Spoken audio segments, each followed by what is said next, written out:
En primer lugar, buenos días para todos, compañeros y compañeras rotarios. Es un placer para mí poder presentar a la doctora Marta Varela Gallinal, que la conozco a la doctora de hace muchos años, somos amigos de larga data. La doctora es doctora en Medicina y Cardiología de UDELAR, investigadora y escritora.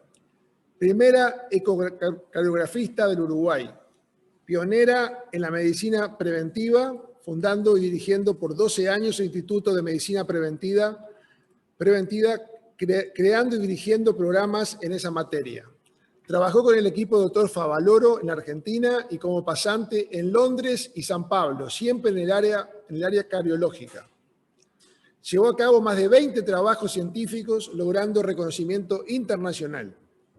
Ha incursionado en diferentes disciplinas, además de la medicina, habla 5 idiomas y actualmente está abocada al estudio de la educación pública en Uruguay. Autora del libro, que vamos a presentar en el día de hoy, lo va a presentar la doctora, SOS Educación, de reciente publicación. SOS Educación, fraude o rescate. Doctora Marta Varela Gallinal, la tribuna es suya.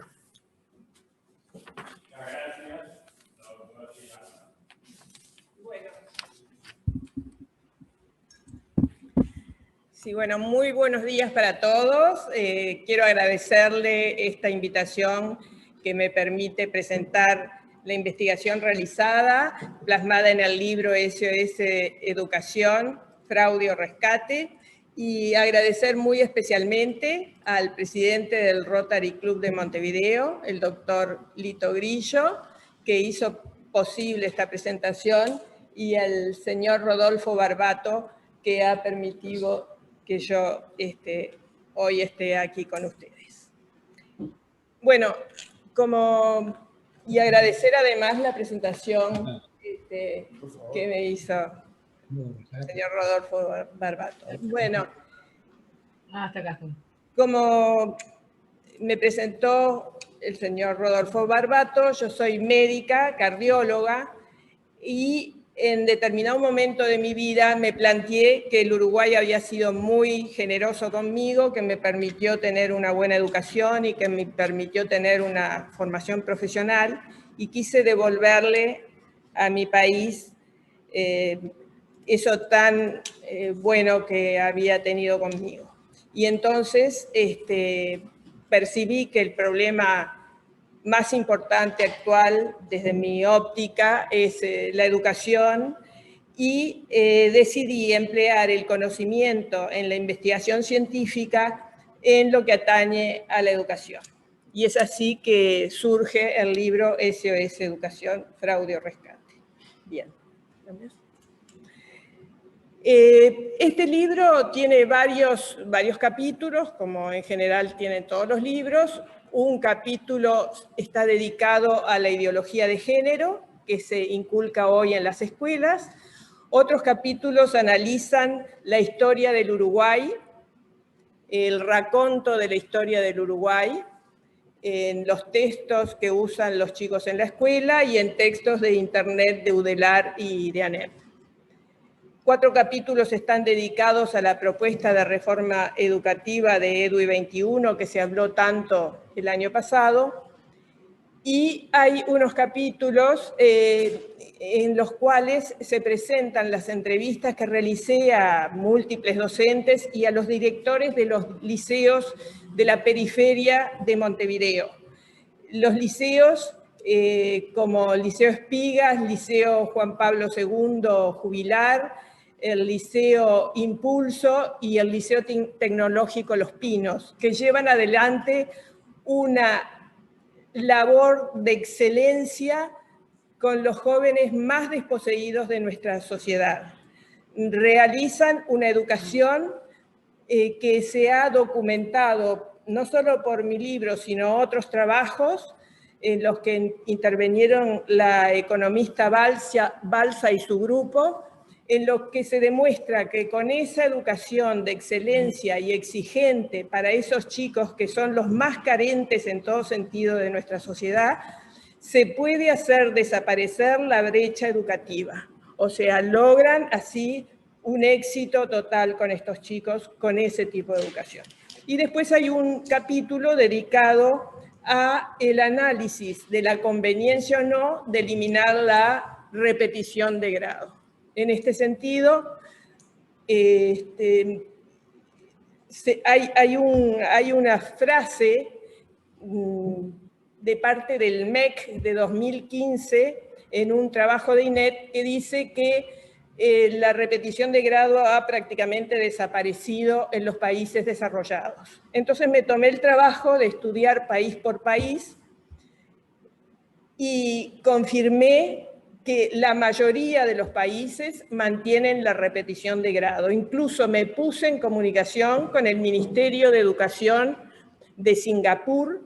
Singapur es un país increíble en el sentido de que en poco tiempo despegó así, con 5 millones de habitantes, despegó desde el punto de vista económico y desde el punto de vista educativo. Tanto es así que en las pruebas PISA, en que nosotros estamos muy por debajo de la media, Singapur es el primero. Entonces, por eso me interesaba mucho a ver si dentro de la excelencia que habían adquirido en su educación estaba el que hubieran eliminado la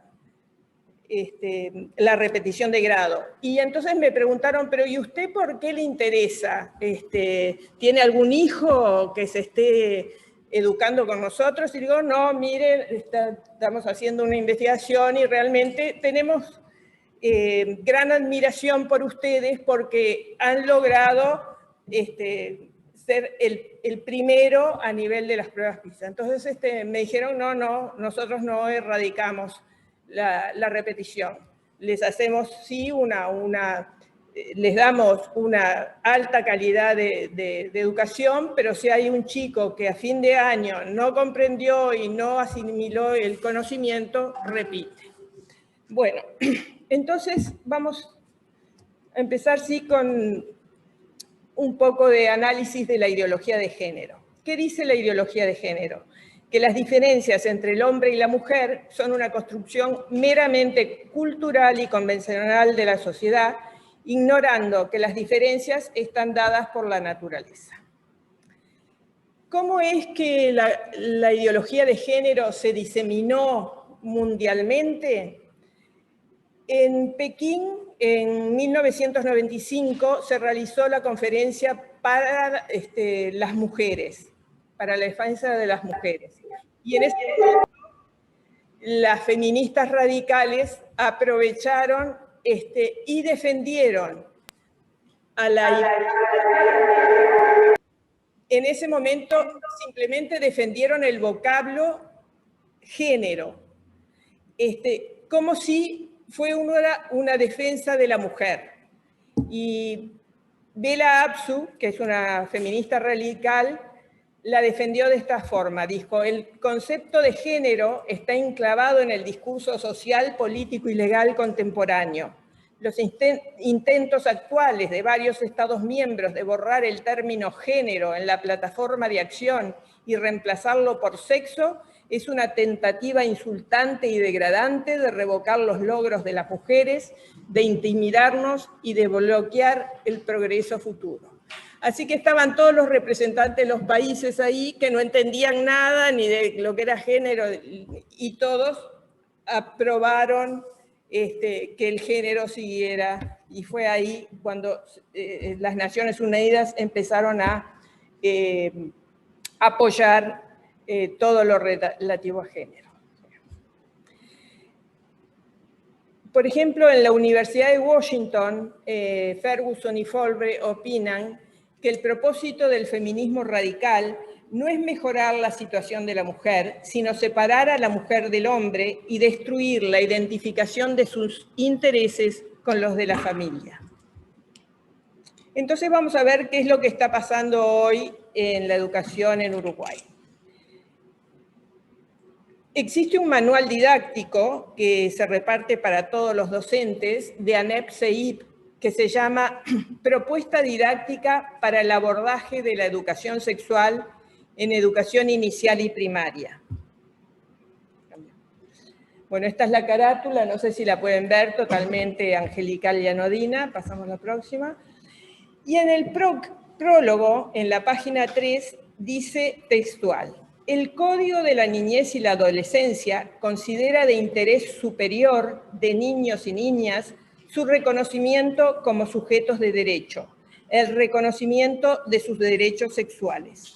Bueno, personalmente leí varias veces el Código de la Niñez y de la Adolescencia, y personas que se integraron al equipo también lo leyeron, y en ningún momento el Código de la Niñez y la Adolescencia habla del reconocimiento de los derechos sexuales de los niños, simplemente porque los niños no se reproducen, entonces no pueden tener derecho en algo que ellos no ejercen.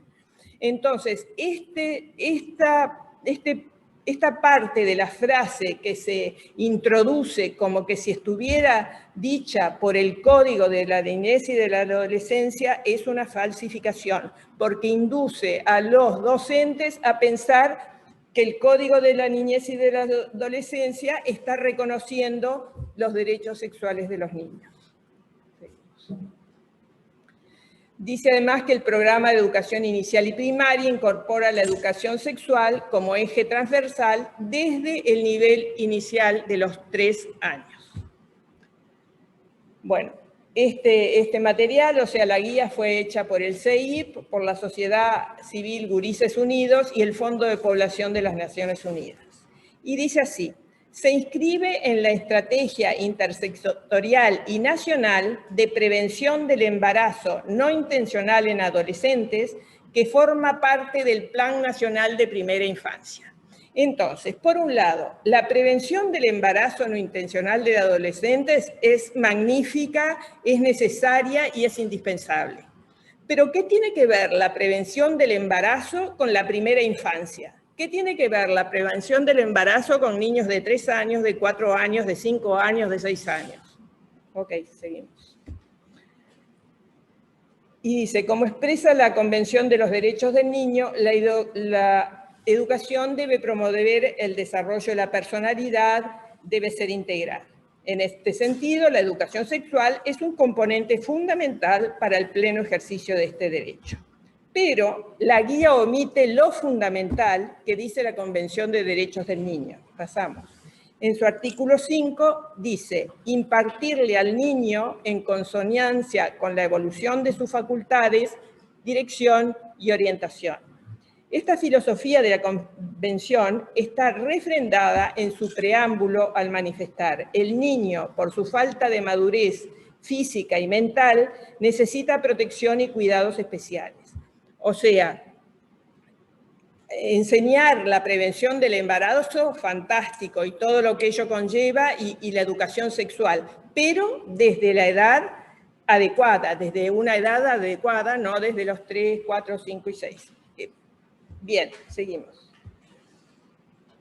En la página 12 dice: el sexo refiere a las características y diferencias genéticas, hormonales y anatómicas que distinguen al espectro de humanos en machos, hembras e intersexuales. Esta definición se encuentra actualmente en discusión, ya que han surgido corrientes de pensamiento que conciben al sexo como una construcción social. En la página 12 dice: el cuerpo se diferencia del organismo de acuerdo a planteos de... Yo puedo asegurar, como doctora en medicina que soy, que las palabras cuerpo y organismo son palabras polisémicas. Quiere decir que ellas tienen varios significados. Por ejemplo, cuerpo de bomberos, cuerpo de baile, cuerpo de una pieza teatral, organismo del Estado, de lo que sea. Pero cuando se refieren al cuerpo humano son exactamente lo mismo. O sea que esta es otra falsificación. Cuerpo y organismo son exactamente lo mismo. Bueno, y entonces a los niños de 3 años le hablan de lo siguiente. Desde niños de 3 años, el conflicto. Les hablan a los niños de 3 años del conflicto y de la identidad de género. En enseñanza de ética y derecho a niños de 4 años, les hablan de la identidad de género lo masculino y lo femenino como construcciones sociales. Eso consta en el programa de educación inicial y primaria y en la guía que estamos analizando. Entonces, en esta guía que estamos analizando, para los docentes, dice actividad 2, jugamos a qué somos. Objetivo, contribuir a la desnaturalización de los roles dentro del grupo familiar y del grupo escolar. Desarrollo de la actividad, bueno, se ponen muñecas, disfraces, juegos de construcción. Entonces dice así, es necesario observar, esto es lo que le dicen a los docentes que tienen que hacer, ¿no? Es necesario observar detenidamente lo que dicen y hacen los niños, qué roles desempeñan en el cuidado de los bebés, los disfraces, etc. Si en el juego los niños y las niñas reproducen los estereotipos tradicionales, ejemplo, los niños van al trabajo y las niñas cuidan a los bebés, él o la docente debe intervenir problematizando la situación de juego. Así que esta ideología, en suma, plantea que el género es lo más importante en su plantación del sexo. Para esta ideología, el sexo de la persona es un incidente meramente circunstancial, sin relevancia, ya que lo que importa es el género que le fabrica la sociedad.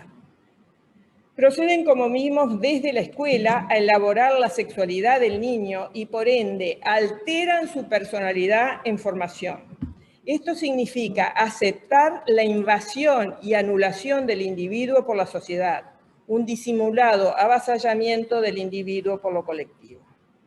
Bueno, estas son ilustraciones de la guía.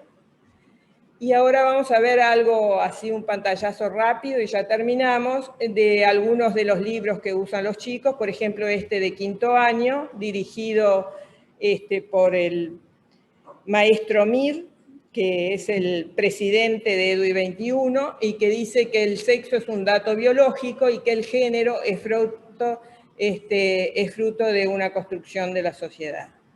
Y acá, por ejemplo, hay un libro de segundo año de liceo, de un liceo privado, o sea que no solo de los públicos. Y lo que le enseñan a los chicos de segundo de liceo privado dice así, una niña que está ahí muy pensativa y dice, ¿existe algo peor que tener una madre que se casa cada rato?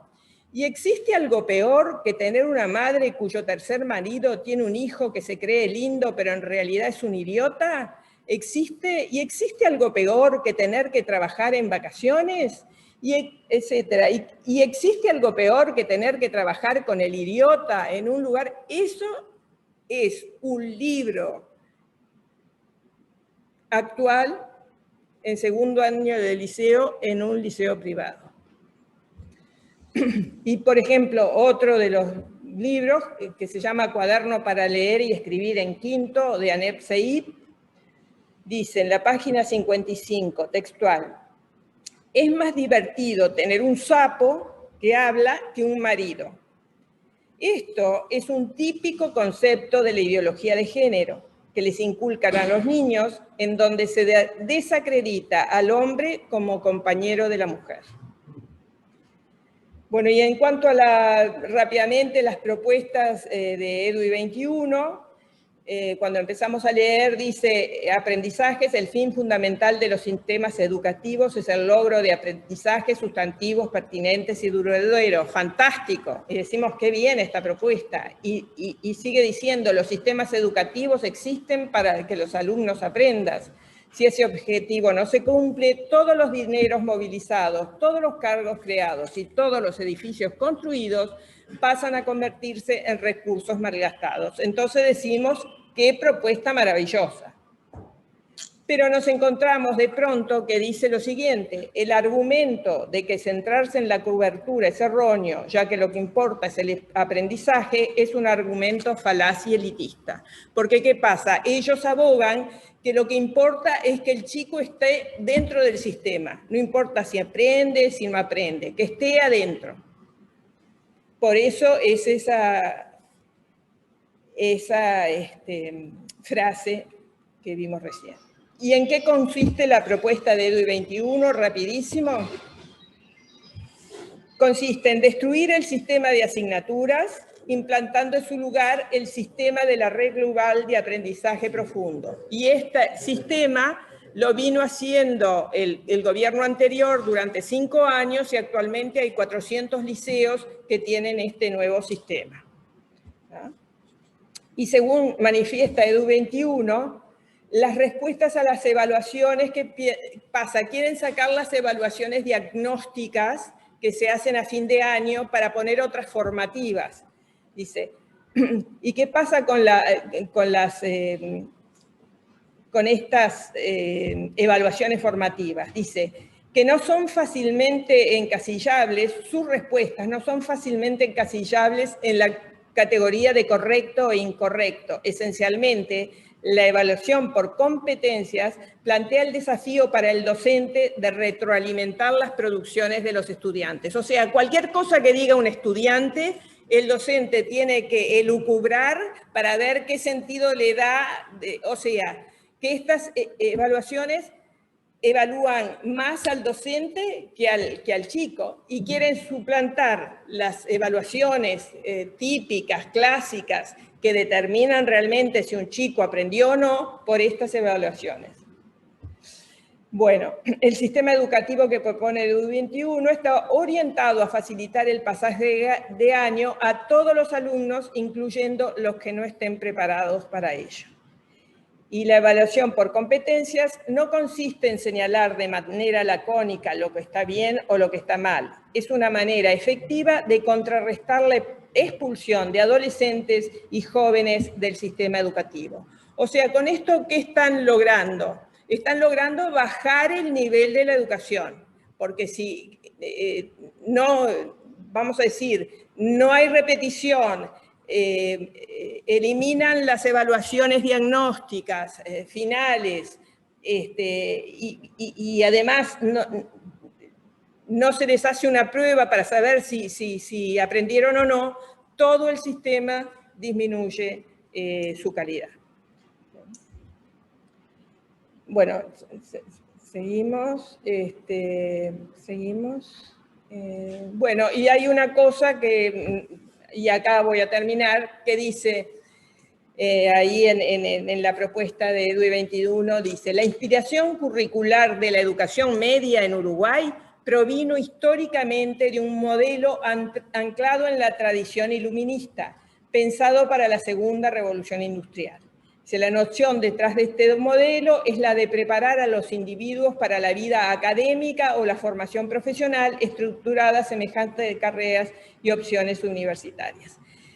En realidad están atacando al iluminismo. ¿Y qué es el iluminismo? Son Voltaire, Montesquieu, Rousseau, que con su sabiduría y su inteligencia lograron formar una filosofía que derrocó a la tiranía y se implantaron las repúblicas democráticas. Entonces, acá vamos sacando todas las conclusiones cada uno, ¿no? Y dice, por ello, la fragmentación en asignaturas no es un error del modelo, sino su fiel reflejo. ¿Qué pasa? Ellos quieren sacar las asignaturas y después a fin de año o a fin del periodo hacen una evaluación de todas las materias juntas. Le sacan especialización en todo. Bueno, y dice, la educación media hoy por coventura y función no debe preparar al estudiante para carreras específicas de nivel terciario. Y dice, su función fundamental es la de dotar a todos de un conjunto de competencias ciudadanas, de cuidado propio. Digo yo, querrán que los chicos del liceo sepan cómo lavarse los dientes o bañarse, porque bueno, corremos. Y bueno, dice asignaturas que anuncian opciones de carrera y que se estructuran bajo la forma de bachilleratos diversificados. Atenta contra tales funciones, o sea, las funciones de competencias ciudadanas, cuidado propio, funcionamiento en colectivos, que esos son los objetivos de Edu21. Bueno, voy a terminar acá porque... Ok, bueno, muy bien. ¿Sí? Bueno. Muy bien, muchas gracias. No, gracias a ustedes. Espero no haberlos cansado. Muy interesante y con toda seguridad alguna pregunta ya le podemos hacer a la doctora. Les agradezco también a Santiago, que saben que es clave en esto. Y ya debe tener alguien para hacer alguna pregunta, ¿no? Acá tenemos. Yo tenía una pregunta que, digamos, así como se plantea el tema, usted está, digamos, yo no he estudiado la temática, pero sí tenía una idea que en EDUI 21 se conjuntaban gente de todas las corrientes, es decir, tanto de izquierda como, digamos así, más democráticas, etc. Coincido en muchas de las cosas que usted menciona que están sucediendo. Ahora, me llamó la atención, digamos, de que lo que se supone era un conjunto de gente donde estaban volcadas todas las vertientes filosóficas, usted se están explayando hacia un lado totalmente diferente del que aparentemente se hablaba. Eso me gustaría aclarar, si no, me puede aclarar un poco. Sí, cómo no. Muchas gracias por la pregunta, es muy importante. Justamente tuve que leer muchas veces la propuesta porque se nota justamente eso, que lo escribieron mucha gente que piensa diferente. Entonces, al principio se mostró algo de eso, porque las primeras manifestaciones son maravillosas. O sea, realmente uno dice, y yo acá lo dije, qué buena esta propuesta, pero después, buscando, aparece eso que dice el aprendizaje, decir que el aprendizaje es lo que importa en vez de la cobertura, es algo falaz y elitista. Lo dice ahí. Entonces yo digo, si la propuesta de EDUI 21 tiene esa frase, si permitieron que esa frase estuviera en la propuesta de EDUI 21, es lo que en realidad es el eje de la propuesta. Porque si no, si no fuera, jamás hubieran permitido que esa frase estuviera ahí. Pero después eso se suma a lo que, por ejemplo, recién hablamos, o sea, el asunto de proponer la desaparición pero es total, ¿no? La desaparición de las evaluaciones finales diagnósticas, que son las que realmente dicen si un alumno aprendió o no los conocimientos impartidos durante el año necesarios para pasar de grado, las cambian por otras evaluaciones que se llaman evaluaciones por competencias, que no tienen una respuesta de correcto o incorrecto y que pueden contestar lo que quieran, y después es el profesor, es el docente el que tiene que lucubrar a ver cómo encajo esta respuesta para que sea algo que tenga que ver con la pregunta. Entonces, eso. Después querer sacar de en medio la repetición de grado. Ahora no vamos a hacer todo el análisis que se hace, pero realmente le achacan a la repetición de grado, vamos a decir, la culpa de que algunos alumnos se atrasen. Y entonces yo digo, no es la culpa de la repetición de grado, la culpa de que los alumnos se atrasen es la falta de aprendizaje. Y la falta de aprendizaje es la causa, vamos a decir, de que un alumno tenga que repetir, que un alumno se atrase en sus estudios. O sea, la causa que hay que ir a tratar, la causa verdadera, es la falta de aprendizaje. Entonces achacan, se lavan las manos, repitieron, entonces se atrasaron. No, se atrasaron porque no sabían y necesitaron repetir, ¿no? Porque además, por ejemplo, en primaria, el año que más repite es primer año. Primer año que tiene 7 y pico % de repetidores y tiene 21% de repetidores del quintil más pobre, del quintil 1, que son los de la periferia, 21%, salvo los que van a escuelas especiales, ¿no? Pero en general las escuelas públicas tienen un 21% de repetición en primer año.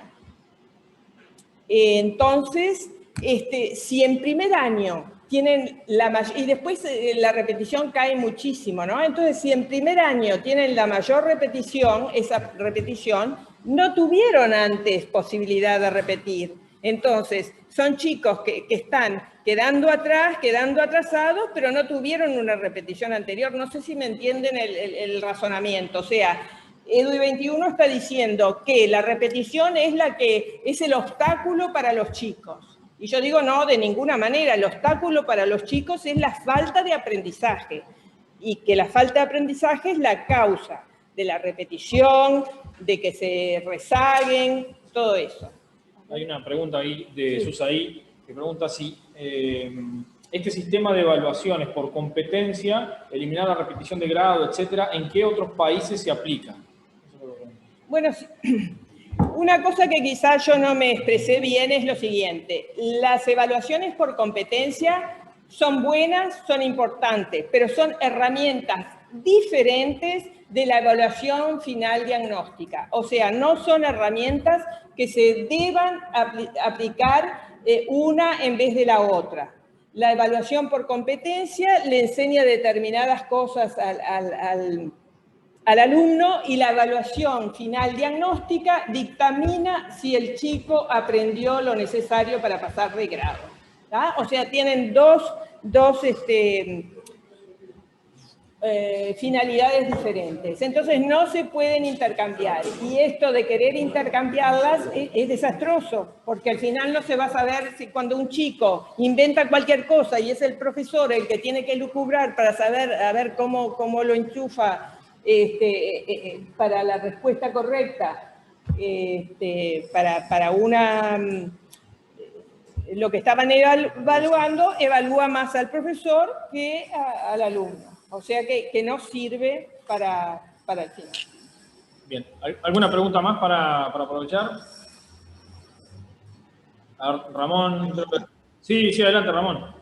Sí, se ha hablado mucho en el ambiente político y educacional, mucho del método finlandés, tomar como ejemplo Finlandia. ¿Usted ha comparado algo con Finlandia de todo lo actual y lo proyectado por EDU 21?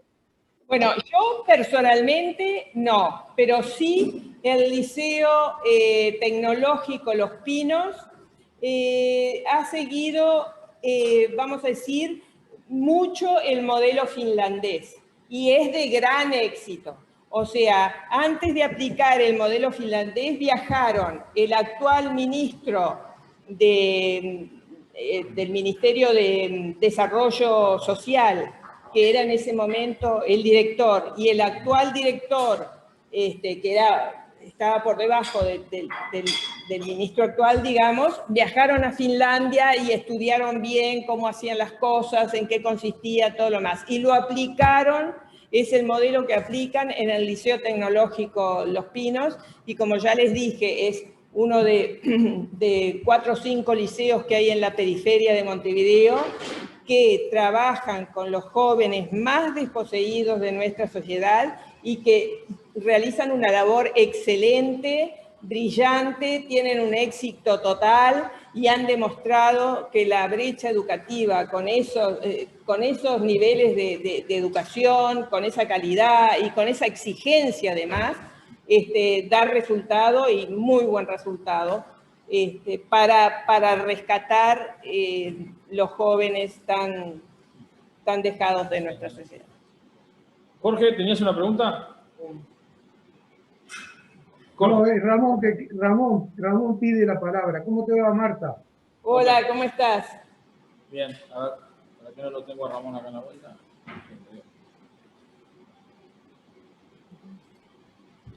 No, entonces EDU 21 estaría en contradicción con el modelo finlandés. Esa es mi pregunta. Bueno, Eso habría que contrastar si está, no creo que esté en contra, nadie puede estar en contra del modelo finlandés, eso no creo que sea así. Lo que pasa que tienen, vamos a decir, como ya se dijo acá, EDUI 21 es un conjunto muy heterogéneo de diversas formas de pensar. Pero evidentemente lo que predomina en EDUI 21 es lo que yo dije y lo que está escrito además en la propuesta, ¿no? No es lo que yo dije, perdón, es lo que transmití de la propuesta, que es lo que está escrito. Y lo que está escrito son 4 o 5 puntos que indica que lo que hacen esos puntos es disminuir la exigencia en la educación. Y al disminuir la exigencia en la educación, al querer eliminar la repetición, etcétera, etcétera, todo lo que hablamos acá, se disminuye aún más el nivel de la educación. Con eso no podemos solucionar nada, y mucho menos la brecha educativa. La brecha educativa se profundiza mucho más. Bien. Martín. ¿Cómo queda el tema de evaluar al profesor? Porque el educando está bien. Acá tenemos un problema con el educando y lo queremos eliminar, pero en realidad el problema es el que ejerce la maestría, ¿no? Claro, sí, eso es también importante. Ahora, vamos a decir, eso depende un poco de lo que haga ahora el ministro de Educación y Cultura y el CODICEN, a ver si van a implantar alguna evaluación también para los que educan, ¿no? Porque eso también es muy importante. Pero, ¿se pretende seguir con este sistema de enseñanza o se quiere cambiar? Bueno, yo veo que con todo este detalle que he escuchado, la base empieza al principio. Si uno no aprende algo, yo crecí donde había reprobado, donde le pedían 1 año o 2 años para que el alumno estuviera al nivel adecuado para seguir aprendiendo novedades, noticias nuevas, más importantes, más complejas en las nociones de la escuela, de su profesión o de su conocimiento personal. Pero acá no es así. Acá es nivelar todo para abajo, cortar absolutamente. todo. Y además de eso, los mismos docentes, si tienen una preparación con esa formación, con ese sistema, quiere decir que ellos también fueron nivelados para abajo.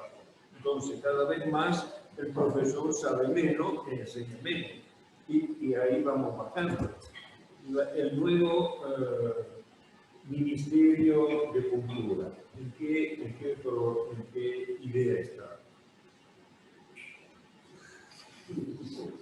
¿Qué pregunta? Lamentablemente usted tiene razón. Y esa pregunta la dejo en el aire porque... Si estamos tratando de ayudar a mejorar el sistema, debemos saber si alguien está pensando en otra cosa. Porque si seguimos así, vamos de mal en peor. Absolutamente, sí, tal cual. Por ahora no hay ninguna manifestación de cambio drástico, importante, que se necesita a gritos. Es indispensable, porque esto va para una república bananera directamente.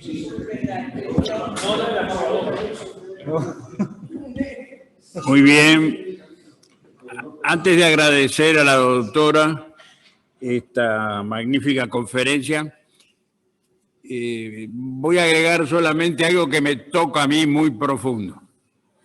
Está comprobado específicamente en los niños que repiten en los primeros años de escuela, que el cambio en la alimentación en la madre, desde el acto de la concepción, el cerebro lo que precisa es grasa buena. De esta grasa buena que ahora no se usa en el alimento, que me toca muy cerca, que es el omega 3, está comprobado que esas madres que tienen y después amamantan al niño con omega 3, esos niños no repiten los primeros años como los que no están alimentados. No es trabajo mío, sino que es trabajo de otros autores en el mundo. De tal manera que es un pequeño complemento a toda esta historia y a esta conferencia que fue magnífica, y ya reitero el agradecimiento por el trabajo brutal de este libro, que es para leer y releer. Bueno, a todos los rotarios que pasamos al café virtual, muchas gracias por acompañarnos. Terminamos casi puntualmente, secretario. Le hacemos un honor antes del café a los pabellones nacionales y rotarios. Y hasta el próximo martes. Un abrazo a todos. Gracias. Fuertemente abrazo. Gracias, Marta. Muchas gracias.